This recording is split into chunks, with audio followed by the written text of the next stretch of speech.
শহর নবোদয় বিদ্যালয়ের ভর্তির বয়সের সীমা।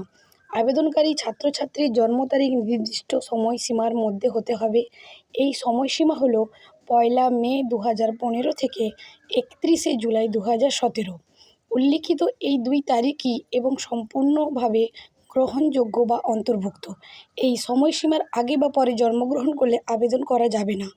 বয়স প্রমাণের জন্য জন্ম সনদ বা সরকারি স্বীকৃত ডকুমেন্ট জমা দিতে হবে। আবাসিক যোগ্যতা।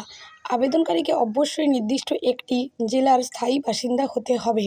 যে জেলায় নবোদয় বিদ্যালয় ভর্তি হতে চায় সেই জেলারই বাসিন্দা হওয়া বাধ্যতামূলক।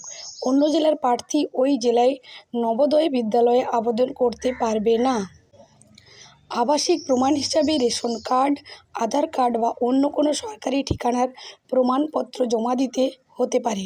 সঠিক তথ্য প্রদান করা অত্যন্ত গুরুত্বপূর্ণ। ভুল তথ্য দিলে আবেদন বাতিল হতে পারে। যদি আপনাদের এই তথ্যগুলি ভালো লেগে থাকে অবশ্যই আমার চ্যানেলটিকে সাবস্ক্রাইব করুন ও লাইক করুন।